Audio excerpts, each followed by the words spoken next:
Hello and welcome back to another video.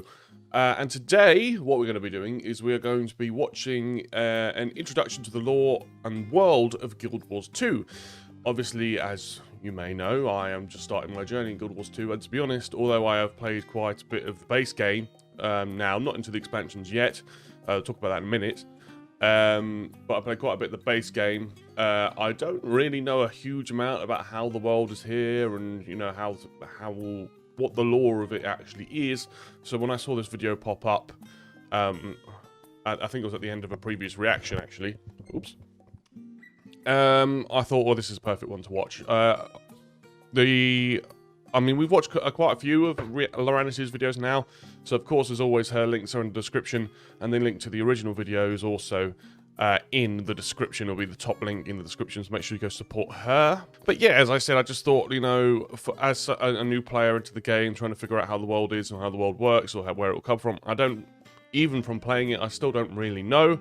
So I thought this would be perfect. So this is what we're going to watch now. But also, if you'd like to, please do like this video and subscribe as well. I'm just going to flick to my channel very briefly. You can see at the time of recording, we are 8 subscribers away from 1,000 subscribers. So if you could subscribe, number might be different now that the video is uploaded.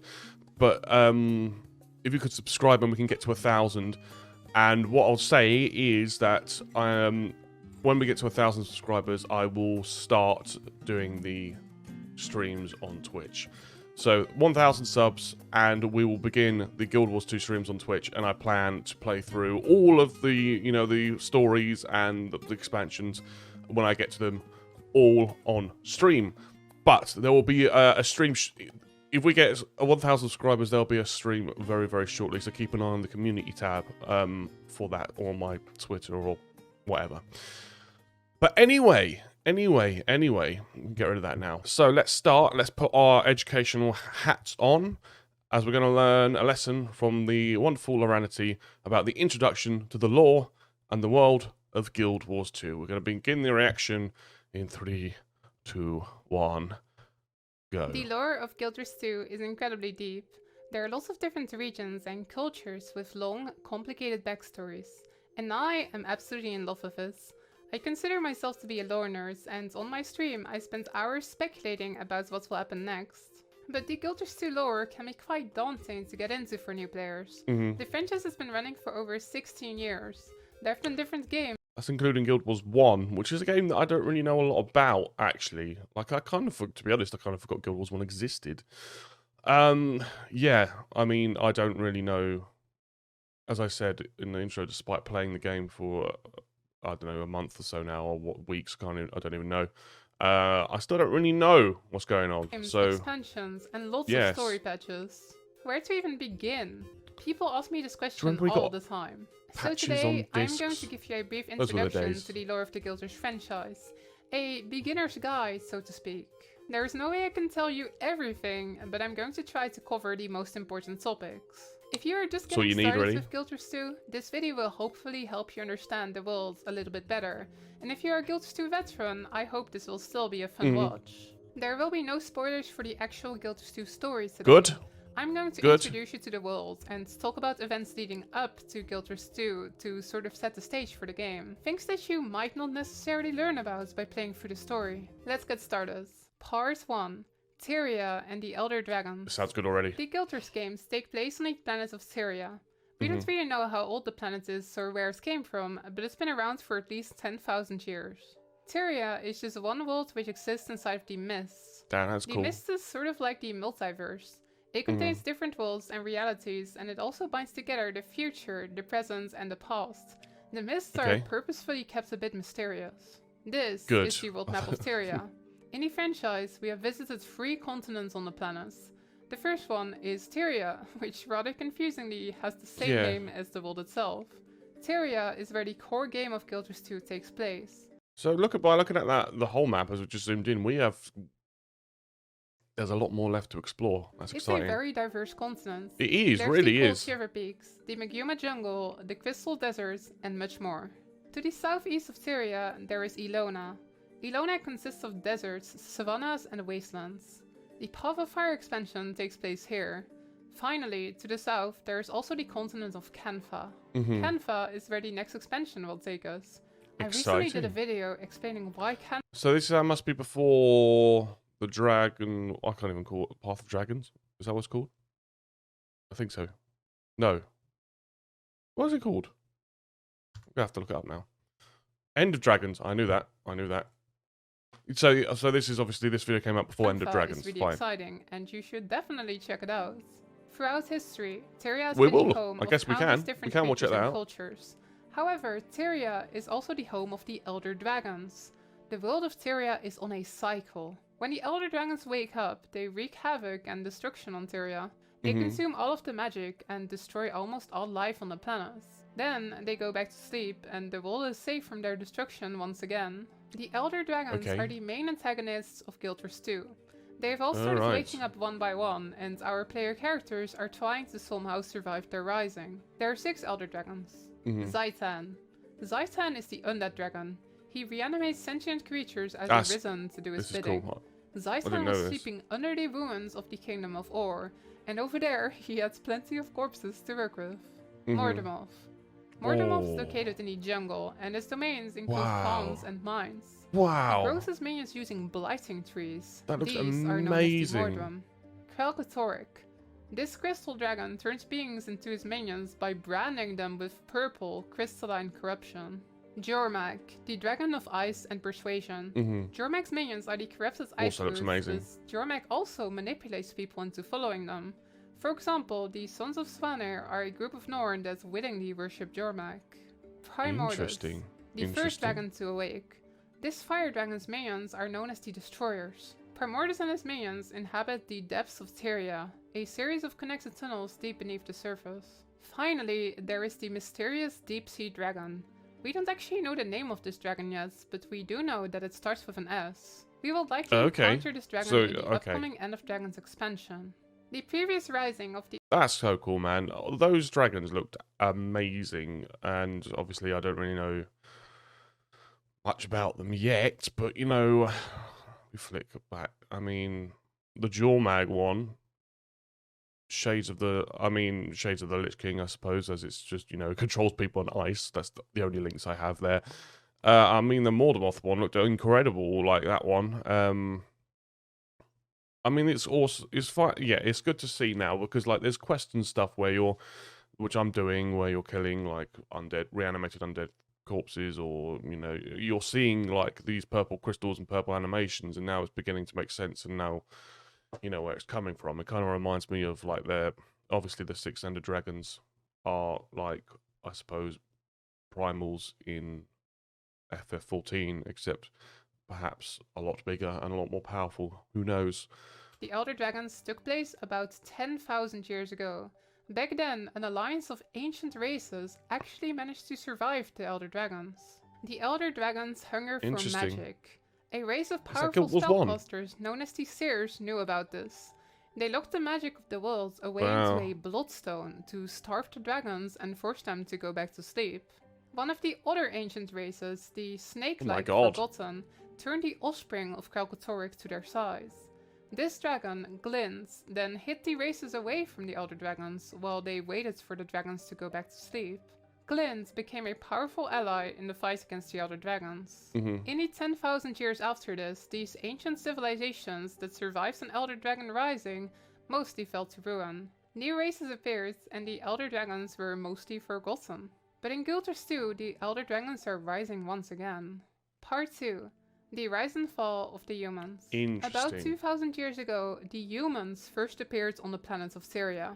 They weren't originally from there, but they were brought there by their 6 gods. The human gods at the time were Duena, Lissa, Balthazar, Melandru, Doom, and Abaddon. Later on, Doom was replaced by the much kinder Grenth, and Abaddon was replaced by the human Cormyr. More on that later. The humans quickly spread all over the world. They were being encouraged by their god of war, Balthazar, to conquer different lands and take them from the races typical that were already humans. Several human conquering civilizations appeared on the different continents. The first of them all was the Empire of the Dragon in Canfa. On the continent of Tyria, 3 different kingdoms were founded. Or, Chrysa, and Ascalon. To conquer Ascalon, the humans had to drive out the Char. The Char were a race of feline warriors. After assassinating the Char's leader, the Khan-Er, the Char became divided, and the humans easily took Ascalon. This started a long conflict between the humans and the Char. The Char wanted their lands back, and they also wanted revenge. Humans also spread to the continent of Alona. This is the continent which we visit in the Path of Fire expansion. First, there was the dynasty of the Primeval Kings. This dynasty lasted for quite a while, but eventually it fell to the deadly Scarab Plague. After the plague, 3 separated provinces were formed: Islan, Korna, and Vabi. These provinces were united at times, but they mostly stayed separated. Humans had spread over Tyria like a wildfire, but their civilizations started to decline in the years leading up to Guild Wars 2. The humans were abandoned by their own gods, who left Tyria behind once they realized the threats that the Elder Dragons formed. The human kingdoms started to fall one by one. The first of these was Ascalon. When the Char finally managed to stop their infighting, they became much more of a threat to the humans of Ascalon. The Char got their... So was there a lot more of like the race conflicts in Guild Wars 1? Because it's not particularly obvious in Guild Wars 2, super powerful from what I've seen so far. Fire magic, and they used this to bombard Ascalon. This event was known as the Searing. Ascalon's beautiful forests were transformed into a desolate wasteland, and countless of Ascalonians were killed. In the original Guild Wars game, the tutorial takes place before the Searing, and the rest of the game takes place after. The humans of Ascalon held on for a little while after this, but eventually the Char took back almost all of their lands. When the last great human city of Ascalon was about to fall, the king of Ascalon triggered a cataclysmic event of his own. He plunged his magical sword into the ground and caused the Foe Fire. The Foe Fire killed all of the Char in a wide radius, and it turned all of the Ascalonians into ghosts. These ghosts would keep fighting the Char into eternity. This is why, if you visit Ascalon in Guild Wars 2, there are human ghosts like everywhere. The other I'm gonna have to do that. I'm gonna have to do that. I want to see. Kingdoms didn't fare much better. After the Char's successful attack on Ascalon, they also launched assaults on Chrysa and on Or. When the Char were at the gates of Or, Vizier Kilbron, an advisor to the king, read a powerful spell from a forbidden scroll. This spell defeated the Char, but it also sank Or to the bottom of the ocean. This event was known as the Cataclysm. Get flashbacks. There are certainly a lot of cataclysmic events in this universe. There's a lot of cataclysmic events in MMOs. To survive the assault by the Char. A Chrysan human known as Sol D'Alessio accidentally stumbles upon the Mursas, one of the ancient races that fought the Elder Dragons 10,000 years ago. The Mursas were a treacherous race, but they helped the Chrytans win against the Char. In turn, the humans of Chrysa began to worship the Mursas, thinking that they were new gods. The Mursas took great advantage of this, sacrificing innocent humans for their own purposes and doing a lot of other bad stuff.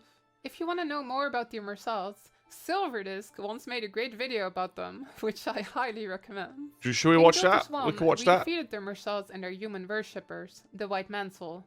But the White Mantle always stayed around in the shadows. This human cult that worships the Mursas still exists by the time of Guild Wars 2, plotting to one day take back control of Chrysa. So what about the other human civilizations? They did not have much more luck than the three Tyrian kingdoms. In the events of Guild Wars Nightfall, an Alonian ruler started worshipping the imprisoned god Abaddon, and she wanted to free him. An order of brave warriors known as the Sunspears managed to avert this, going as far as slaying the fallen god Abaddon himself. When they did this, Abaddon's power was absorbed by their leader Cormyr, who became a new god. The threat of Abaddon was a versus. Can you still play Guild Wars 1? It looks like you can.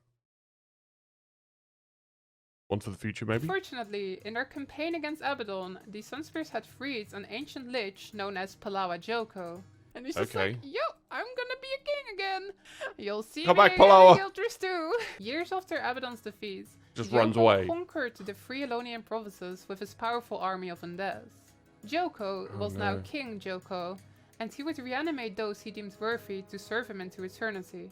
At the time of Guild Wars 2, Joko ruled the three provinces with an iron fist. All Alonians were indoctrinated into worshipping him from a young age. Finally, there is the Empire of the Dragon in Canva. This civilization was incredibly resilient. Ooh. 500 years ago, a cataclysmic event known Again? as the Jade Wind Again? displaced enormous amounts of people. Another cataclysmic event! Oh The Jade Wind God. turned the beautiful lush forest of Ecovald into stone, and it turned the sea into jades. The Canfans, however, adapted, and their civilization continued to thrive. Before the events of Guild Wars 2, Canfa became increasingly isolated from the other civilizations. Non-humans were driven out, and the rising of the Elder Dragons made traveling to Canfa difficult. We don't know much about what has happened in Canfa in the past 250. Definitely reminds me of... Is it a lazy comparison to say it reminds me of Pandaria? It might well be. But it does. I mean, kind of like it's hard to get there, and, you know, it's been lost to civilization for a while. Years. And it is Asian, definitely learn Far Eastern when we visit themed, Canfa, you know. In the upcoming End of Dragons expansion. It's cool though. Looks Human really nice. civilization is still around by the time of Guild Wars 2, but they have lost their former glory. They have been driven back, defeated, and scattered. They have lost great amounts of territory and also their golds, but the humans aren't giving up easily. Right before Guild Wars 2, the conflict with the Char finally came to an end. Despite the overwhelming victory of the Char in Esclon, the humans still held on to one stronghold in the south, Ebonhawk. Fighting between the Char and the humans of Ebonhawk had never really ended. Right before the events of Guild Wars 2, the humans and the Char signed a peace treaty which finally ended the conflict. This explains why in Guild Wars 2, a Char player can walk into a human city without instantly being hunted down. Right, so I guess it's kind of like... I don't know. They're not at war with each other, but I guess there's probably still shades and tones of the previous conflicts between them. Yeah, so it seems like I think I've kind of seen a little bit of dialogue which suggests that although the conflict between the humans and the Char is over, there is still definitely that underlying, you know, hatred, I guess, there. I guess for some characters it's hatred. Part 3. The Awakening of the Elder Dragons. Guild Wars 1's story was not about the Elder Dragons. For the most part, we didn't even know about their existence. But in the 250 years between Guild Wars 1 and Guild Wars 2, the dragons started to wake up one by one, and they changed the face of Tyria forever. The first dragon to awaken was Primordus. His destroyer minions began to overrun the subterranean tunnels beneath Tyria. When did Guild Wars 1 come out? I gotta have a look, hold on. I'll have a look. 2005. 2005. Just want to look this up quick. What? I just want to know if you could still play Guild Wars 1, because I know you could still play Final Fantasy 11. Game is fairly active, but if you want to play everything, that's fine. So you can still... Okay. Guild Wars 1. Interesting. That might be something we look at. Are people interested in seeing some Guild Wars 1? I could have a look at that at some point. I was just going to say, because look at these cutscenes and stuff. This is like... You didn't get that on other MMOs at the time. Not that I know of. Displays several races that lived down there, including the Skriz and the Usura. The Usura were an incredibly intelligent race of cave dwellers. They used magic to create incredibly impressive technology to overrun the subterranean tunnel. The dragons started to wake up one by one, and they changed the face of Tyria forever. The first dragon to awaken was Primordus. His destroyer minions began to overrun the subterranean tunnels beneath Tyria. This displays several races that lived down there, including the Skriz and the Usura. The Usura were an incredibly intelligent race of cave dwellers. They used magic to create incredibly impressive technology, including the Usura Gate network. The Usura Gates allow for fast travel across Tyria. When the Usura were forced above the surface, they quickly adapted. They built impressive settlements like Ratasum, and they established contact with the other races. This dragon wakes up and displaces civilizations is a common pattern in the history of Tyria. For example, the mysterious unnamed deep-sea dragon displaced the Quagons and the Kraits from their homes in the unending ocean. This is why they show up in Guild Wars 2, even though they weren't in Guild Wars 1. Another race that was displaced by the Elder Dragons was the Norn. The Norn are a race of tall, human-like giants who originally lived up north in far Shimmer Peaks. The Norn are individualistic hunters, and they are all focused on cultivating their own legends. They don't really have a government or nation. Instead, the Norn will just listen to those who they respect. Before the events of Guild Wars 2, the Norn were driven south by the awakening of their greatest enemy yet, The ice dragon Jormak. Ah. The Sylvari did not flee from the dragons. The plant anime They're people. an entirely new race to Tyria. Their story starts hundreds of years ago when a human called Ronan stumbles upon a mysterious cave. The cave was filled with horrible plant-like creatures. Ronan fled from the cave, taking a mysterious seed that he found with him. When Ronan returned to his human village, he was devastated to discover that it had been entirely destroyed by war. Ronan planted the seeds on the ruins of his village. That party. The seed eventually grew into a tree. Here, together with Ventari, a centaur that he had met. I don't know, maybe I don't know, it's weird, I guess. Maybe it's weird that I didn't realise how clearly Guild Wars 1 lays out the lore. I'm kind of like, I don't know, amazed in a way to see how well, like, Guild Wars 1, clearly from the footage Laranity is showing, lays out the lore for Guild Wars 2. I mean, it must have been quite a nice and enjoyable narrative path, I suppose, to follow if you were going from Guild Wars 1 to 2. Maybe if you did that, let me know. Was it good? Like, was it satisfying? I guess Vernon the story. A refuge from war. Anyone was welcome to stay. Before his passing, the centaur Ventari decided to carve his life lessons onto a stone tablet. He placed the tablet against a tree and then later passed away. Over the years, the tree that was planted by Ronan grew bigger and bigger. That's a cool-ass tree. This tree was the Pale Tree. Eventually, cocoons appeared on the tree, which birthed an entirely new race, the Sylvari. The Sylvari were humanoid creatures, but with a plant-like physiology. The first Sylvari stumbled upon the tablet with life lessons that was left behind by Ventari, and this became the basis of their religion and society. There are also some Sylvari that reject the teachings of Ventari. Those Sylvari are known as the Nightmare Course. Leading up to Guild Wars 2, more and more dragons awakened. Perhaps the most devastating one was the awakening of Zaitan. Zaitan was sleeping deep beneath the ruins of Or, a human civilization that was sunk to the bottom of the sea. When Zaitan awoke and rose to the surface, he took the kingdom of Or with him. The rising of Or to the surface provided Zaitan with minions, but it also caused an enormous tidal wave. This tidal wave killed thousands, reshaped coastlines, and flooded areas like Old Lion's Arch. This is Lion's Arch in Guild Wars 1, and this is what's left of it in Guild Wars 2. Another dragon that awoke was the crystal dragon Kralkatoric. When he woke up, he was determined to kill his daughter Glint. Remember? Glint was freed from Kralkatoric's influence and had helped the ancient races survive 10,000 years ago. Kralkatoric flew south to the Crystal Desert where Glint was located, and left a trail of destruction and devastation behind him.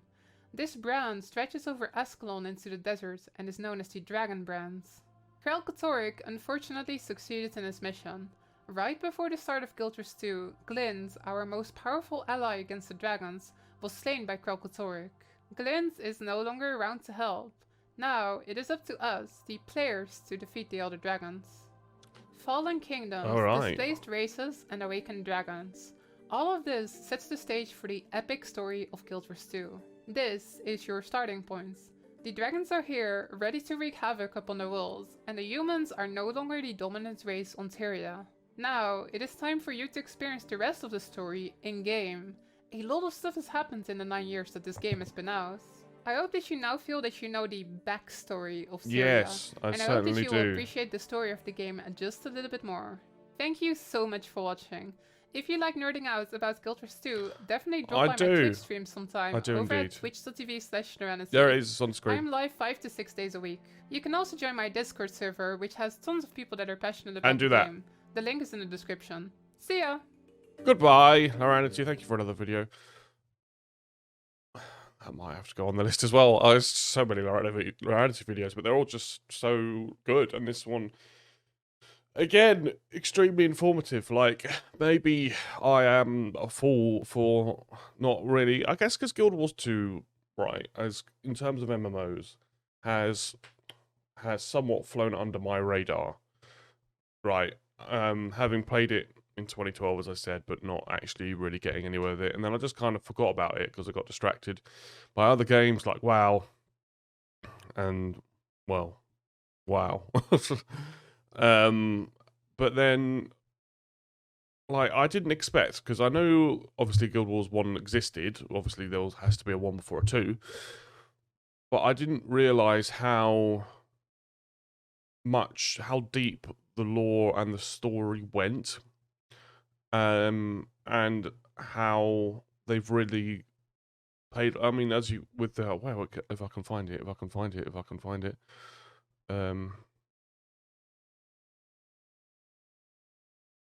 Yeah, somewhere around here. Yeah, that's what I wanted. So I'll just close this.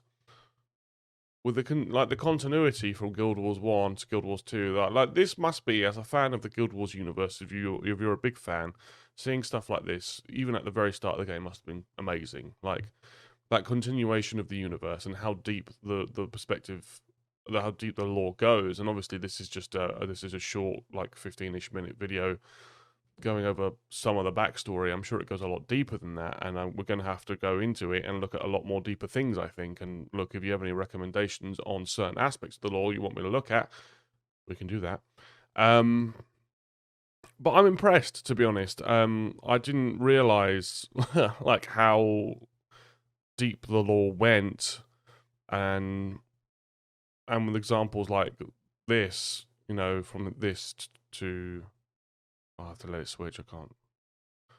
From this to this, how well the it's being told. It's, I don't, maybe it's not entirely or immediately obvious when playing the game, but again, I am playing the base game. I'm looking forward to getting into those proper story chapters after finishing the base game, because I have a feeling they are going to be really well told from what I've seen in the comments and what you guys have said to me. And I'm planning, as I said earlier, to play those and stream those and record those, so you can watch my reactions and thoughts about the story, which is the main thing I like about games, realistically.